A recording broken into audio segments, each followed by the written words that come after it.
Nah, pujilah Tuhan, saudaraku. Nah, hari ini, saudaraku, kita melihat, saudaraku, bagaimana bangsa Israel menerima mujizat Tuhan.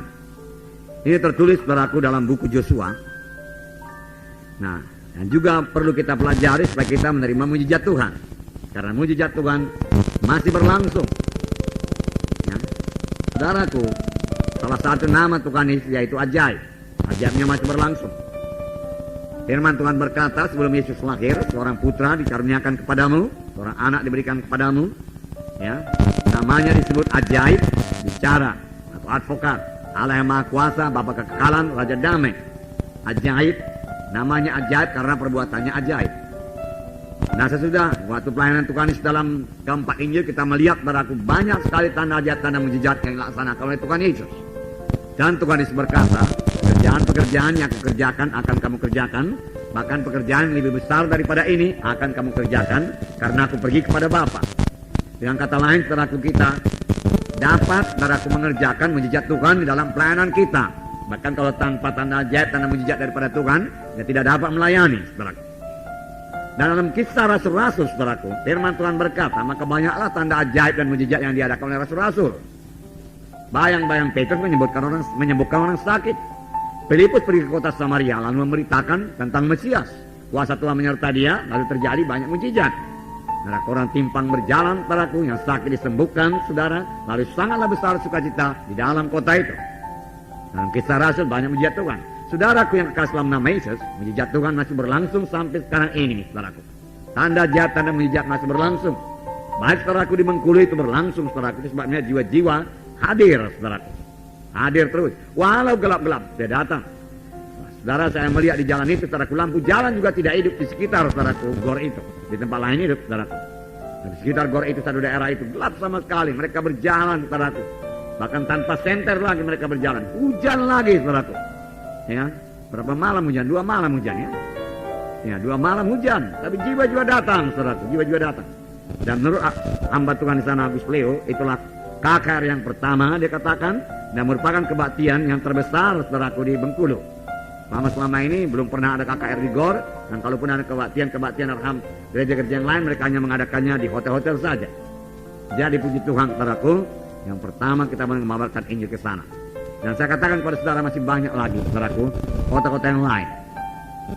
Dan saya suka, saudaraku, untuk mengabarkan Injil lagi dengan KKR, kota-kota yang lain, saudaraku. Karena itu memang, saudaraku, perintah agung, mengabarkan Injil pada segala bangsa.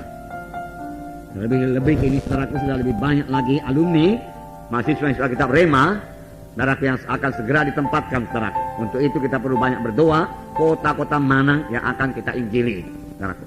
Di mana sidang kita perlu didirikan, saudaraku. Saudara, sampai sekarang ini masalah kita bukan masalah uang, saudaraku. Selalu dikasih Tuhan uang cukup, saudaraku. Masalah kita yaitu kita harus tumbuh menjadi dewasa di dalam Tuhan, saudaraku. Teguh dalam Tuhan. Nah, karena akan banyak gangguan-gangguan, gelombang-gelombang, saudara, pada waktu kita mulai melayani. Nah, saudara yang kasih dalam nama Yesus, kita akan membaca Yosua pasal 3 semuanya, ayat 1 sampai 17. Menyeberangi sungai Yordan, ini satu mujizat Tuhan. Bagaimana, saudaraku, Yosua, saudaraku, menyeberangi sungai Yordan dan membawa, saudaraku, sekitar 2 atau 3 juta saudaraku orang Israel semuanya menyeberang sungai Yordan. Kalau sudah diadakan perahu, saudaraku, 1 bulan pun tidak siap menyeberangkan itu, saudaraku. 3 juta orang, saudaraku. Belum, saudaraku, perahunya sudah rontok nanti, saudaraku. Dan sungai Yordan ini, saudaraku, pada waktu itu, saudaraku, dikatakan, saudaraku, ya, sekitar 300 meter sampai 400 meter lebarnya, saudaraku. Nah, tentunya ini tidak mudah, saudaraku, untuk menyeberangkan, saudaraku, 3 juta orang. Ya, kalau sekiranya, saudaraku, 2-3 orang bisa berenang, saudaraku. Dan kalau buat 3 juta orang dengan ternak dan anak-anak semua, saudaraku, tentu itu merupakan halangan yang besar untuk sampai di tanah Kanaan, saudaraku. Nah, saudaraku, Tuhan sudah berjanji, saudaraku, memberikan tanah Kanaan kepada Yosua. Mari kita baca Yosua pasal 3 ayat 1 mulai, kita baca bersama-sama. Yosua bangun pagi-pagi, lalu ia dan semua orang Israel berangkat dari Sitim Dan sampailah mereka ke sungai Yordan, maka bermalamlah mereka di sana sebelum menyeberang. Setelah lewat 3 hari, para pengatur pasukan menjalani seluruh perkemahan dan memberi perintah kepada bangsa itu, katanya, segera sudah kamu melihat tabut perjanjian Tuhan Allahmu yang diangkat para imam yang memang suku Lewi, maka kamu harus juga berangkat dari tempatmu dan mengikutinya. Hanya antara kamu dan tabut itu harus ada jarak kira-kira 2000 hasta panjangnya. Janganlah mendekatinya. Maksudnya supaya kamu mengetahui jalan yang harus kamu tempuh, sebab jalan itu belum pernah kamu lalui dahulu. Berkatalah Joshua kepada bangsa itu, kuduskanlah dirimu, sebab besok Tuhan akan melakukan perbuatan yang ajaib di antara kamu. Dan kepada para imam itu Joshua berkata, demikian, angkatlah tabut perjanjian dan menyeberanglah di depan bangsa itu. Maka mereka berangkat tabut perjanjian dan berjalan di depan bangsa itu. Dan Tuhan berfirman kepada Joshua, pada hari inilah aku mulai membesarkan namamu di mata seluruh orang Israel, supaya mereka tahu bahwa seperti dahulu aku menyertai Musa, demikianlah aku akan menyertai engkau.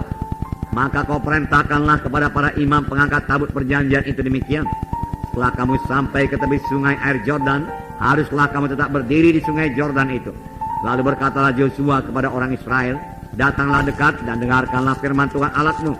Kata Joshua, dari hal inilah akan kamu ketahui bahwa Allah yang hidup ada di tengah-tengah kamu, dan bahwa sungguh-sungguh akan dihalaunya orang Kanaan, orang Het, orang Hewi, orang Feris, orang Girgasi, orang Amori, dan orang Zebus dari depan kamu. Sesungguhnya tabut perjanjian Tuhan semesta bumi berjalan menyeberang di depan kamu, masuk ke sungai Yordan. Maka sekarang pilihlah 12 orang dari suku-suku Israel, seorang dari tiap-tiap suku. Segera sudah kaki para imam pengangkat tabut Tuhan semesta bumi berhenti di tengah air sungai Yordan, maka air sungai Yordan itu akan terputus. Air yang turun dari hulu akan berhenti mengalir menjadi bendungan. Ketika bangsa itu berangkat dari tempat perkemahan mereka untuk menyeberangi sungai Yordan, para imam pengangkat tabut perjanjian itu berjalan di depan bangsa itu. Segera sudah para pengangkat tabut itu sampai ke sungai Yordan, dan para imam pengangkat tabut itu mencelupkan kakinya ke dalam air di tepi sungai itu. Sungai Yordan itu sebak sampai meluap sepanjang tepinya lama musim menuai. Maka berhentilah air itu mengalir. Air yang turun dari hulu melonjak menjadi bendungan jauh sekali ke dekat Adam, kota yang terletak di sebelah Sartan.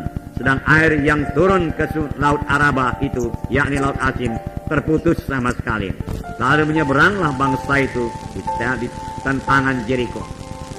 Tetapi para imam pengangkat tabut perjanjian Tuhan itu tetap berdiri di tanah yang kering di tengah-tengah sungai Yordan, sedang seluruh bangsa Israel menyeberang di tanah yang kering sampai seluruh bangsa itu selesai menyeberangi sungai Yordan.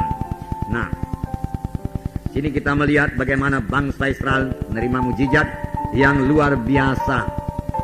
Kebanyakan semua yang dewasa pada saat mereka menyeberang sungai Yordan kali ini, saudaraku, mereka belum mengalami mujizat Tuhan seperti mujizat pada waktu orang tuanya keluar dari Mesir. Mereka hanya mendengar cerita-cerita saja dari orang tuanya. Dan firman Tuhan berkata, generasi yang keluar dari Mesir itu, yang 20 tahun ke atas, harus mati di padang belantara karena ketidakpercayaannya akan mujizat Tuhan. Biarlah ini mendorong kita percaya akan mujizat Tuhan. Lalu anak-anak itu pada waktu itu sudah menjadi dewasa, boleh jadi menjadi kaum bapak, kaum ibu, dan sebagainya, saudaraku. Mereka inilah yang kemudian, saudaraku, menyeberang, saudaraku, sungai Yordan. Boleh jadi banyak di antara mereka tidak ikut menyeberang laut Kulsum pada waktu mereka keluar dari Mesir. Dan kalaupun mereka ikut, saudaraku, menyeberangi laut Kulsum pada waktu itu umur mereka, saudaraku, mungkin 10 tahun, 5 tahun. Mereka sudah ingat-ingat lupa apa itu. Mereka tidak begitu mengerti. Jadi, saudaraku, ini satu, saudaraku, mujizat yang luar biasa kepada mereka. Mereka mengalami mujizat Tuhan. Sungai Yordan itu berhenti mengalir. Yang dari hulu berhenti di sini, saudaraku, di mana tabut Tuhan itu berdiri. Kemudian menjadi bendungan tinggi dan sampai jauh, dia katakan air itu membanjir ke hulu. Dikatakan sampai ke dekat satu kota, dia katakan tadi. Dan yang hilir ini, saudaraku, terus mengalir ke laut mati, saudaraku. Dari Galilea itu sungai itu mengalir sampai ke laut mati, kering semuanya. Dan tabut Tuhan yang diusung oleh imam-imam terus berdiri, saudaraku, di tengah-tengah sungai itu, saudara, dan mereka menyeberang, saudara. Nah, luar biasa saudaraku. Saudaraku, memang Tuhan sudah menyuruh saudaraku mereka menyeberang. Ya. Dalam Yosua pasal 1 Tuhan berfirman kepada Yosua ayat 2, pasal 1 ayat 2. Hambaku Musa telah mati. Sebab itu bersiaplah sekarang, seberangilah sungai Yordan ini, engkau dan seluruh bangsa ini menuju negeri yang akan kuberikan kepada mereka, pada orang Israel. Nah, Tuhan menyuruh demikian. Nah, kalau Tuhan berfirman saudaraku, patut sekali kita mempercayainya. Walaupun tidak masuk akal, Yosua tidak bertanya lebih lanjut bagaimana menyeberangi sungai Yordan ini Tuhan. Bukankah bangsa ini 3 juta banyaknya dan sungai Yordan ini banjir Tuhan, 400 meter lebarnya. Apa? Di mana kami ambil rakit, di mana kami ambil perahu dan lain sebagainya. Dia tidak bertanya demikian. Dia adalah orang beriman saudaraku. Pada waktu dikatakan kepada Yosua, pada waktu Yosua dan Kaleb saudaraku pulang dari mengintai tanah Kanaan, 10 pengintai berkata tidak mungkin kita miliki tanah Kanaan. Yosua dan Kaleb adalah orang yang berkata bisa, kita bisa memiliki tanah Kanaan, kita bisa mengalahkan mereka. Dewa mereka meninggalkan mereka, Tuhan kita telah beserta dengan kita. Saudaraku, jadi dia percaya akan mujizat Tuhan, percaya akan kuasa Tuhan. Nah, kalau kita mau menerima mujizat Tuhan juga kita harus percaya. Bahkan lebih jauh Yosua mengucapkannya. Ayat 10, ya, ayat 10, pasal 1 ayat 10. Lalu Yosua memberi perintah kepada pengatur-pengatur pasukan bangsa itu, katanya, jalanilah seluruh perkemahan dan perintahkanlah kepada bangsa itu demikian, sediakanlah bekalmu, dalam 3 hari kamu akan menyeberangi sungai Yordan ini untuk pergi menduduki negeri yang akan diberikan Tuhan Allahmu kepadamu untuk diduduki. Siapkanlah dirimu, siapkan bekalmu. Dalam 3 hari kita akan menyeberangi sungai Yordan ini menuju ke tanah Kanaan, tanah yang dijanjikan Tuhan bagi kita. Tentunya saudaraku, banyak suara-suara di antara bangsa Israel yang 3 juta itu, saudaraku. Mereka belum melihat mujizat Tuhan menyeberangi laut Kosum. Bagaimana caranya? Bagaimana cara kita menyeberang? Apakah pakai perahu atau pakai rakit atau kita bikin jembatan? Kita tidak punya kemampuan untuk bikin jembatan. Bagaimana kita menyerang? Bagaimana kita menyeberang? Banyak saudaraku suara-suara saudaraku kedengaran, tapi Yosua tetap teguh dalam Tuhan saudaraku. Ya, apakah yang diperbuat oleh Yosua? Yosua mendengar suara itu semua. Banyak suara-suara kebimbangan tentunya saudaraku. Banyak suara-suara yang berkata tidak mungkin. Saudara, dalam ayat 1 pasal 3 dikatakan, Yosua bangun pagi-pagi, lalu ia dan semua orang Israel berangkat dari Sitim, dan sampailah mereka ke sungai Yordan, maka bermalam-malam mereka di sana sebelum menyeberang. Saudaraku, mari kita pikirkan sebentar, renungkan sebentar ini. Bangun pagi-pagi. Saudara, kalau kita mau berhasil dalam pelayanan kita, saudaraku, kita harus belajar bangun pagi-pagi. Amin, saudaraku. Bangun pagi-pagi. Kita melihat, saudaraku, rata-rata hamba-hamba Tuhan yang dipakai Tuhan dengan luar biasa. Dia bangun pagi-pagi. Dia menyangkal dirinya. Dia bangun pagi-pagi untuk bersekutu dengan Tuhan. Ini membawa berkat yang besar, kesegaran yang besar, saudaraku. Saudara, Daud, saudaraku, dapat mengarang mazmur begitu banyak, saudara, karena dia banyak bersekutu dengan Tuhan. Kapankah dia bersekutu dengan Tuhan, saudaraku? Saudaraku, saya membacakan pada saudara mazmur, saudaraku. Banyak kali dikatakan, saudaraku, bahwasanya Daud itu bersekutu dengan Tuhan di pagi hari. Dikatakan tadi sini, Yosua bangun pagi-pagi. Rupanya banyak ayatnya. Kalau saudara punya konkordansi nanti di rumah, lihat bangun pagi-pagi. Amin, saudara. Saudara akan mengetahui lebih banyak ayat dari yang saya bacakan ini. Mazmur pasal 5, ya. Mazmur pasal 5 ayat 4 saya bacakan pada saudara. Ini salah satu bahwasanya Daud itu bangun pagi-pagi. Tuhan, pada waktu pagi engkau mendengar seruanku, pada waktu pagi aku mengatur persembahan bagimu dan aku menunggu-nunggu. Saudara, Daud berkata, pada waktu pagi engkau mendengar seruanku. Saudaraku, selagi Daud masih segar, saudaraku, ya, Tuhan, saudaraku, sudah menunggu. Tuhan menunggu. Tentu saja Tuhan menunggu suara saudara di pagi hari untuk menyanyi, memuji Dia, untuk menyembah Tuhan, membesarkan dan memuliakan nama Tuhan, bersyukur kepada Tuhan. Saudara. Nah, saudara akan disegarkan Tuhan dan Tuhan memberikan kemenangan kepada saudara sepanjang hari itu. Dikatakan di sini, Tuhan, pada waktu pagi engkau mendengar seruanku. Pada waktu pagi aku mengatur persembahan bagimu dan aku menunggu-nunggu. Kemudian Mazmur 119. 119 ayat 147, 148 dan 148. Ya. Mazmur 119 ayat 147 dan 148. Mari kita baca bersama-sama. Dapat saudara? Mari kita baca. Pagi-pagi buta, aku bangun dan berteriak minta tolong. Aku berharap pada firman-Mu. Aku bangun mendahului waktu jaga malam untuk merenungkan janji-Mu. Nah, kita tahu bagaimana Daud ini pelaku menyangkal dirinya. Pagi-pagi buta aku bangun dan berteriak minta tolong. Aku berharap pada firman-Mu. Aku bangun mendahului waktu jaga malam untuk merenungkan janji-Mu. Saudaraku, saudara Joshua bangun pagi-pagi, saudaraku, ya, untuk menerima persekutuan dengan Tuhan, untuk meneguhkan dia. Tuhan sudah berfirman, tapi kerap kali banyak suara-suara dari luar, saudaraku, yang bisa melemahkan kita. Marah, waktu orang lain masih tidur, dia bangun dan dia mencari wajah Tuhan. Dia bangun pagi-pagi, lalu dia tahu apa yang dia perbuat, saudaraku. Dalam Mazmur 143, Mazmur 143 ayat 8, saya membacakan pada saudara. Perdengarkanlah kasih setiamu kepadaku pada waktu pagi, sebab kepadamu lah aku percaya. Beritahukanlah aku jalan yang harus kutempuh, sebab kepadamu lah kuangkat jiwaku. Saudaraku, sini dikatakan, perdengarkanlah kasih setiamu kepadaku pada waktu pagi, ya, sebab kepadamu aku percaya. Kemudian beritahukanlah aku jalan yang harus kutempuh. Pagi hari dia berdoa kepada Tuhan, saudaraku, ya, mencari Tuhan, mendapat kasih karunia Tuhan. Kemudian beritahukanlah kepadaku jalan yang harus kutempuh, sebab kepadamu lah kuangkat. Sepanjang hari itu tiap langkahnya dipimpin Tuhan.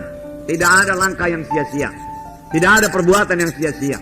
Semua perbuatan tangan anak-anak Tuhan yang menyerahkan hidupnya pada pagi hari kepada Tuhan, saudaraku, akan sangat berhasil, saudaraku. Tidak ada pekerjaan yang sia-sia. Amin, saudara. Ya. Tapi pada waktu pagi hari dia mendahulukan Tuhan, saudaraku. Nah, dalam Kejadian 28, saudaraku, ayat 18, di sini kita melihat satu orang hamba Tuhan Yakub, dia bangun pagi-pagi. Kejadian 28 ayat 18, saya membacakan pada saudara. Ayat 18. Keesokan harinya, pagi-pagi, Yakub mengambil batu yang dipakainya sebagai alas kepala dan mendirikan itu menjadi tugu dan menuang minyak ke atasnya. Ia menamai tempat itu Betel, dahulu namanya kota itu Luz. Dan sesudah itu, saudaraku, banyak kali, saudaraku, mereka memberikan persembahan di Betel, saudaraku. Setelah Yakub, saudaraku, bangun pagi-pagi. Saudara lihat orang tua Samuel, saudaraku, ya, dalam 1 Samuel pasal 1 ayat 9, saya membacakan kepada saudara. Bahwasanya untuk menyembah Tuhan dia bangun pagi-pagi. Ayat 19, sini dikatakan, keesokan harinya bangunlah mereka itu pagi-pagi lalu sujud menyembah di hadapan Tuhan. Kemudian pulanglah mereka itu ke rumahnya di Rama. Ketika Elkana bersetubuh dengan Hana, istrinya itu, Tuhan ingat kepadanya. Maka setahun kemudian mengandunglah Hana dan melahirkan seorang anak laki-laki. Ia menamai anak itu Samuel, sebab katanya aku telah memintanya daripada Tuhan. Dia berdoa pagi-pagi, dia menyembah Tuhan pagi-pagi, dan Tuhan memberkati dia, mujizat Tuhan terjadi padanya. Saudara, dalam Alkitab diterangkan mengenai Tuhan Yesus yang bangun pagi-pagi. Amin, saudaraku. Markus 11, mari kita baca bersama-sama. Markus 11 ayat 24, 25, 26. Kita baca bersama-sama. Karena itu aku berkata kepadamu, apa saja yang kamu minta dan doakan, percayalah bahwa kamu telah menerimanya, maka hal itu akan diberikan kepadamu. Dan jika kamu berdiri untuk berdoa, ampunilah dahulu sekiranya ada barang sesuatu dalam hatimu terhadap seseorang, supaya juga Bapamu yang di sorga mengampuni kesalahan-kesalahanmu. Tetapi jikalau kamu tidak mengampuni, maka Bapamu yang di sorga juga tidak akan mengampuni kesalahan-kesalahanmu. Nah, ini persiapan untuk menerima jawaban doa. Di atas tadi dikatakan, karena aku berkata kamu minta dalam doa dengan percaya, kamu telah menerimanya, maka itu akan diberikan kepadamu. Namun ada ayat sambungannya. Dan jika kamu berdiri untuk berdoa itu, dikatakan, ampunilah dahulu. Jikalau ada kesalahan saudaramu kepadamu, ampuni dahulu. Saudara mengampuni dahulu. Bukan dia mengampuni saudara dahulu. Saudara mengampuni dahulu. Amin. Ampuni. Ampuni dahulu. Jangan teruskan doa membela saya yang benar, Tuhan. Ya, dia sangat dalam keadaan daging. Aku sangat dalam roh, Tuhan. Ya. Tapi palak juga hatiku ini, Tuhan. Nah, itu tandanya nggak dalam roh lagi. Ya. Ya. Biarlah Tuhan, karena kasih-Mu supaya dia jangan ke neraka, Tuhan, hajarlah dia sedikit, Tuhan.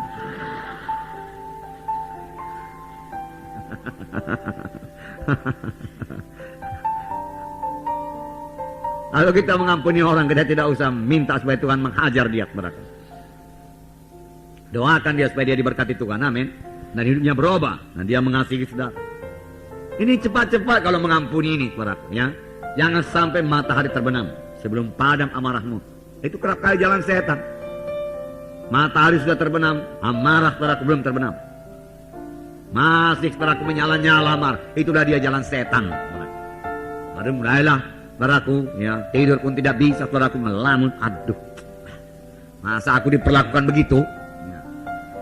Pikirnya aku nggak ngerti apa-apa ini perkara rohani. Tidak percuma aku sudah training. Si Titut rema lagi. Udah tingkat 3. Dia training pun belum tamat.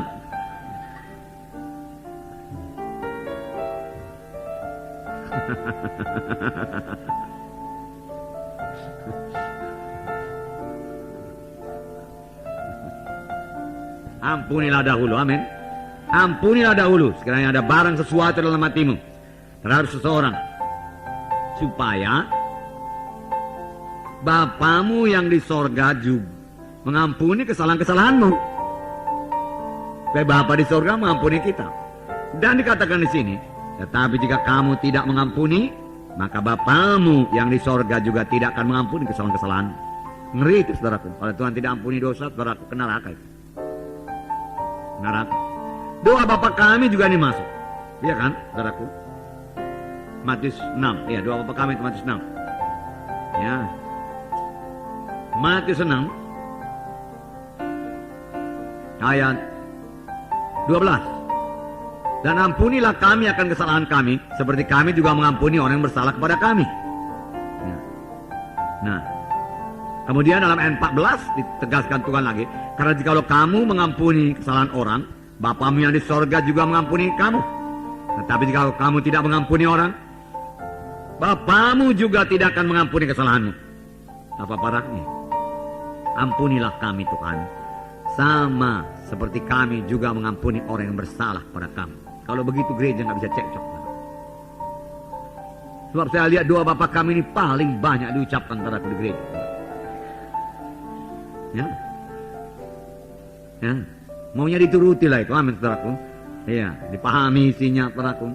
Semua habis berdoa, serentak pula berdoa Bapa kami, ya, ampunilah kami akan kesalahan kami seperti kami juga mengampuni yang bersalah kepada kami. Pada waktu itu pun seharusnya dia sudah tidak tahan lagi. Kalau selama ini ada pertengkaran, dia akan datang kepada temannya itu. Oh saudaraku, serah-serahku, dia katakan. Ampunilah saya, dia katakan. Mana ada pertengkaran lagi kalau demikian? Ya? Kalau sudah mengampuni nggak bisa berkelahi lagi, amin. Nggak bisa lagi. Saudaraku, firman Tuhan ya dan amin. Amin saudaraku. Ini Tuhan Yesus yang mengucapkannya ini. Kita harus mempercayainya dan berhati-hati supaya kita menggenapkannya. Amin saudaraku. Ya. Kalau manusia saudaraku, ya nanti kita jumpa jam 4 ya, dia katakan. Belum tentu itu saudaraku. Tapi anak-anak Tuhan biarlah menepati janji, amin. Besok bayar utang, besok. Pasti. Besoknya lagi, saudara. Besoknya lagi. Ya. Tapi kalau Tuhan berfirman, dia katakan, ampunilah kami akan kesalahan kami, seperti kami juga mengampuni orang yang bersalah kepada kami. Tetapi jikalau kamu tidak mengampuni orang, Bapamu juga tidak akan mengampuni kesalahanmu. Itu betul, amin. Itu benar. Itu berarti semua kita harus mengampuni. Petrus bertanya kepada Tuhan Yesus, Tuhan berapa kali aku harus mengampuni saudaraku? 7 kali cukup Tuhan, dia katakan. Tuhan Yesus berkata 70 kali 7 kali dalam 1 hari. Betul itu? Ya, itu firman Tuhan. Jadi harus terus mengampuni. Itulah hidup kita. Sebab Tuhan Yesus juga mengampuni kita. Berat. Bagaimana dikatakan perumpamaan Tuhan Yesus? Ada seorang berhutang 10.000 talenta. Ya kan? Dan dia datang kepada raja. Tolonglah raja, tolonglah hakim, dia katakan. Nanti ku bayar juga. Hakim menaruh belas kasihan. Pergilah engkau, pulanglah engkau. Ku hapuskan semua hutangmu. Itulah hutang kita. 10.000 talenta. Yaitu ke dosa kita, saudaraku, ditambah dosa turunan kita, saudaraku. Dulu nenek moyang kita pun, saudaraku, praji-aji, pendukun-dukun, saudaraku. Ilmu-ilmu gelapnya semuanya. Karena kita yang rata-rata suku Bataknya ini, saudaraku. Ya, ada ilmu-ilmunya, saudaraku. Ya. Saudaraku, makanya syukurlah kita selamat, saudaraku. Ya. Nah, sudah diampuni Tuhan semua, kutu dosa sudah diangkat Tuhan daripada kita. 10.000 talenta. Lalu datang orang bersalah kepada kita. Lalu orang yang diampuni dilepaskan 10.000 talenta. Jumpa dia satu orang berutang 100 dinar. Sedikit aja nya. Ya, sedikit. 100 dinar. 100 dinar. Dan kali kau kurang berdoa tadi dia katakan. Panas kalau. Dia tuntut orang itu. Apa kau bilang aku kurang berdoa? Akulah orang yang paling rohani di gereja ini, tahu? Kalau enggak aku doakan gereja ini, udah tumbang gereja ini.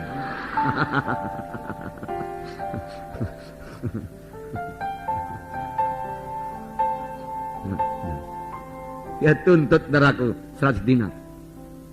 Dia beritahu lagi kepada raja. Raja berkata, dia panggil, kenapa engkau tidak mengampuni yang 100 dinar? Sedangkan utangmu 60 juta dinar ku hapuskan semua. Bukankah pantas kalau kamu mengampuni juga yang 100 dinar? Dalam amarahnya raja itu berkata, tangkap dia, serahkan kepada Algojo sampai lunaskannya utangnya. Takkan mungkin dia lunaskan utangnya. Demikianlah kalau kamu tidak mengampuni. Jadi harus mengampuni. Nah, itu merupakan persiapan untuk menerima berkat Tuhan. Amin. Ya, persiapan dari dosa-dosa yang kasar tadi, saudaraku. Ya, berhala, dukun-dukun, saudaraku, kegelapan, kenajisan, saudaraku. Kemudian, saudaraku, jadilah perabot, saudaraku, yang baik, emas dan perak, saudaraku, yaitu dengan menyucikan diri kita, saudaraku, berjalan dalam kasih kesetiaan, damai sejahtera, saudara. Kemudian, saudaraku, dengan mengampuni orang yang bersalah kepada kita, saudara.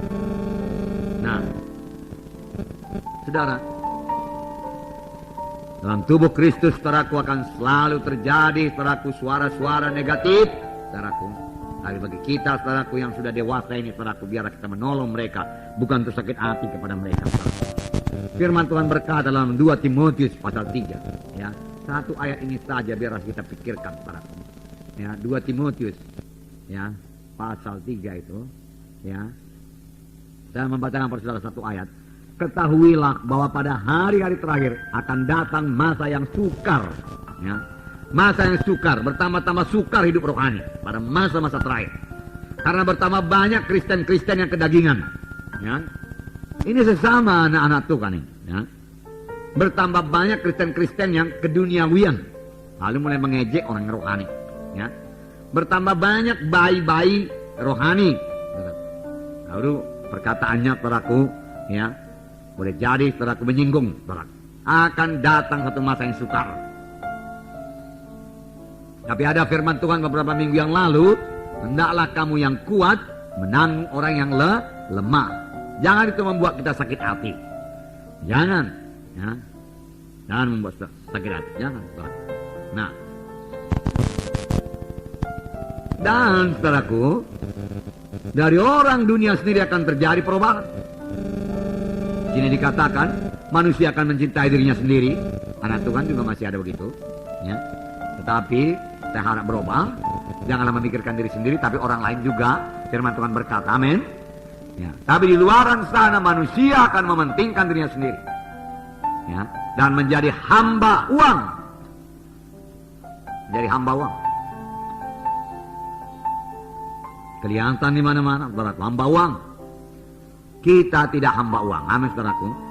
Kita yang memperhamba uang. Kita bosnya. Kita katakan, uang saya berikan kau untuk pekerjaan Tuhan. Uang, saya berikan kau untuk persepuluhan. Saya harus memberi kau untuk persepuluhan, karena itu bukan milik saya, itu milik Tuhan. Uang, saya berikan kau untuk penginjilan. Uang berkata, kau perlu aku. Kau perlu pakaian baru. Ini hari Natal, tahun baru.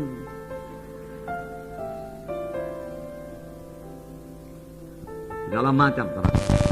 Ya, tapi kita tidak hamba uang, amin, saudara. Hamba uang, cintakan uang itu akar segala kejahatan. Cintakan uang. Ya. Mereka akan membual dan menyombongkan diri. Membual, membohong ya, membual, menyombongkan diri. Saudaraku, anak-anak Tuhan, janganlah menyombongkan diri. Amin. Ya, boleh jadi kita tidak menyombongkan diri dengan pakaian kita, saudaraku, tidak menyombongkan diri dengan harta, tetapi perlu juga dijaga supaya kita jangan menyombongkan diri dengan rohani kita.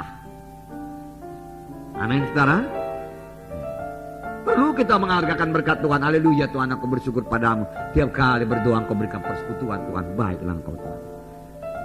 Roh Kudus selalu memimpin saya berdoa. Aku boleh menyembah engkau, Tuhan, memuliakan engkau dan bersekutu dengan engkau dalam doa. Selalu aku rasakan hadiratmu, Tuhan. Tiap kali aku menyembah engkau, puji Tuhan, aku bersyukur padamu. Aku puji, ku semak memuliakan engkau. Tetapi itu bukan membuat kita menyombongkan diri terhadap yang lain. Ya, orang lain gak ada seperti aku. Hanya beberapa orang sajalah aku rasa dalam gereja yang begini besar. Ya. Itu strategi setan, saudaraku. Ya, dia tidak menyombongkan dalam hal yang lain, dalam rohani mudah sekali. Dia kepingin di muka, supaya orang mendengar doanya yang hebat. Rohani, ya kan, saudaraku. Nah, Tuhan Yesus berkata, kalau kamu dipanggil dalam apa katanya, dalam perjamuan, duduk paling belakang, jangan di muka. Artinya jangan menonjolkan diri, jangan mencari kehormatan diri sendiri. Amin, saudara. Ya, kalau sombong rohani bisa mengajak kita ke depan, saudara. Ya, mudah-mudahan saya lah berdoa supaya aku pimpin dulu doa yang sangat rohani, sangat diurapi dan sangat berkuasa. Saat kesombongan rohani, ya, akan cukup kesempatan luar biasa kepada saudara sepanjang hidup saudara, saudaraku. Ya. Malah sepanjang saudara menyembunyikan diri, saudaraku, ya, tidak menonjolkan diri, Tuhan akan membuka jalan bagi saudara untuk melayani, saudaraku. Bukan pula kalau disuruh berdoa saudaraku menjadi sembunyi pula ke belakang, bukan, saudaraku. Ya. Berdoalah sebaik-baiknya, berkatilah semua jiwa-jiwa, amin. Ya.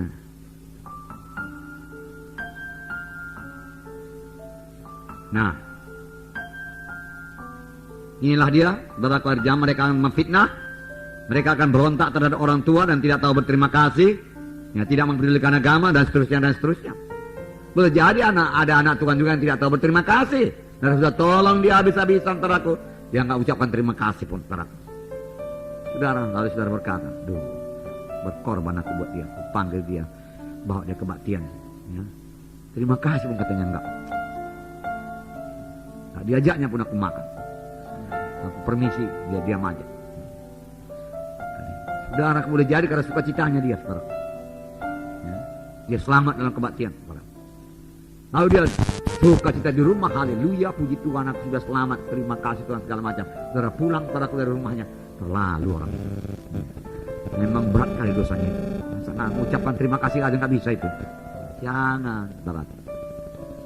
Apa saudara melayani dia dengan maksud untuk menerima ucapan terima kasih? Saudara melayani dia karena kasih Tuhan dalam saudara, amin. Ya. Kalau terima kasih katanya haleluya, tidak pun terima kasih puji Tuhan. Haleluya. Ya. Kalau saudara tidak dipedulikannya lagi, salam.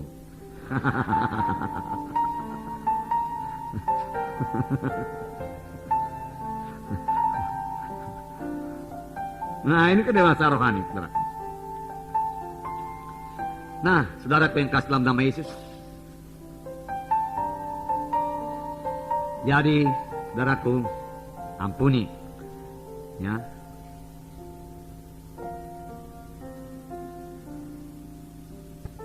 Kalau sudah diampuni, saudaraku, lupakan, mulai mengasihi. Iman bekerja oleh sebab kasih. Kalau iman saudara, doa saudara mulai berkuasa, saudaraku. Jangan simpan kesalahan. Kalau sudah diampuni, lupakanlah itu. Lupakan. Nah, ada satu cerita, saudara. Seorang ibu mendatangi seorang pendeta. Pak pendeta, saya katakan,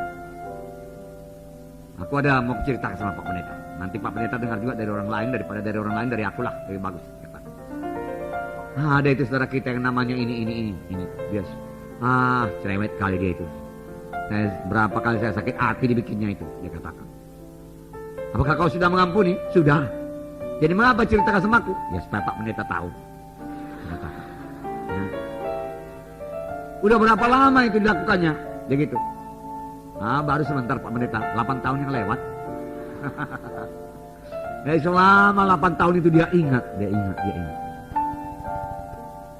Karena dia tidak mengampuni. Ya. Dalam 1 Yohanes 3, 14-15. 1 Yohanes 3, 14-15. Saya ucapkan pada saudara. Kita tahu bahwa kita sudah berpindah dari dalam maut, dalam hidup. Yaitu karena kita mengasihi saudara kita. Barang siapa tidak mengasihi, ia tetap di dalam maut. Setiap orang yang membenci saudaranya adalah seorang pembunuh manusia. Dan kamu tahu bahwa tidak ada seorang pembunuh yang tetap memiliki dengan kekal dalam dirinya. 8 tahun dia benci itu. Katanya sudah mengampuni. Karena takut dibilang tidak mengampuni, sudah kuampuninya dia. Takut dibilang masuk neraka, sudah kuampuni. Sudah. Sudah benci, ingat juga, benci, ingat, talak. Kalau sudah mengampuni, selesai semua. Amin, saudaraku. Itulah persiapan untuk menerima kegenapan janji Tuhan. Tentunya masih ada yang lain lagi.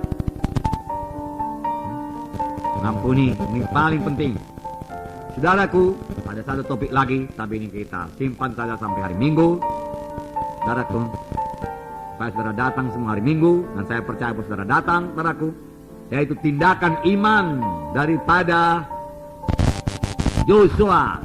Bagaimana dia mengadakan tindakan iman. Dikasih tahu Tuhan seberangi sungai Jordan. Dikasih tahu sama imam-imam, ayo seberangi Jordan. Kamu berdiri di situ, yang lain mengikut semua, saudaraku.